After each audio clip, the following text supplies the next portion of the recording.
अब दिल्ली में किस पार्टी ने की जातीय जनगणना की मांग? केजरीवाल ने किसे बनाया उत्तराखंड में अपना सीएम उम्मीदवार? कश्मीर में बीजेपी नेता के क्यों निशाने पर हैं? देश की तमाम अहम खबरों के लिए दिखाते हैं टॉप 9 राष्ट्र।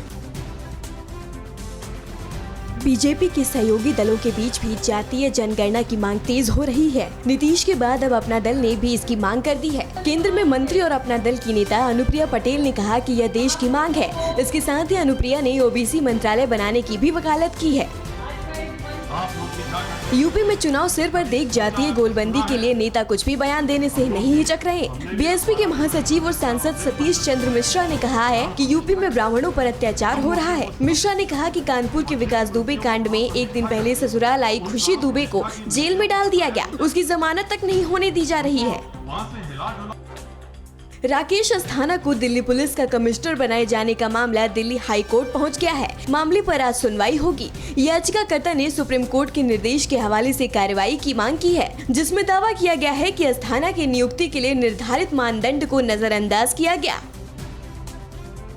किन्नौर हादसे के 1 हफ्ते पूरे हो गए, लेकिन सर्च ऑपरेशन अब पूरा हुआ है। इस बीच मलबे में से 3 और शव निकाले गए हैं। इसके साथ ही मृतकों की संख्या 28 तक पहुंच गई है। आईटीबीपी ने सर्च ऑपरेशन खत्म कर दिया है, लेकिन लोकल पुलिस और होम गार्ड के जवान अभी कुछ समय तक मौके पर नजर रखेंगे।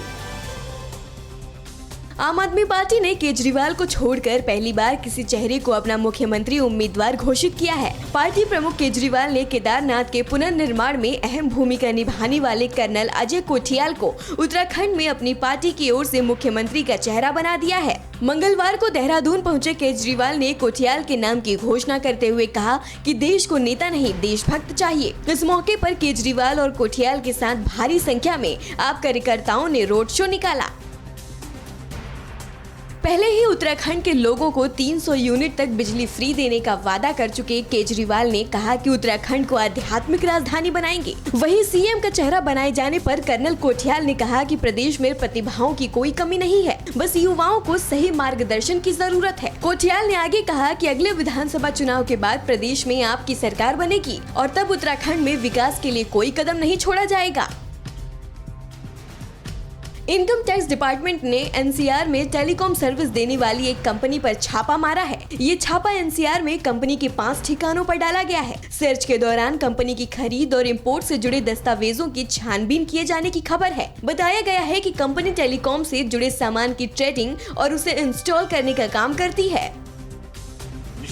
कश्मीर में राजनीतिक हत्याओं का दौर थम नहीं रहा। बीजेपी नेता और प्रवक्ता अल्ताफ ठाकुर ने कहा है कि पिछले 2 वर्षों में घाटी में 23 बीजेपी नेताओं या कार्यकर्ताओं की हत्या कर दी गई। अकेले पिछले 1 साल में कुलगाम में ही 9 बीजेपी नेता और कार्यकर्ता आतंकियों के शिकार हो गए।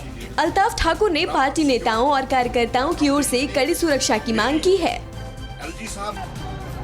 जम्मू कश्मीर पुलिस मुहर्रम जुलूस कवर कर रहे पत्रकारों के एक समूह पर मंगलवार को लाठीचार्ज किया।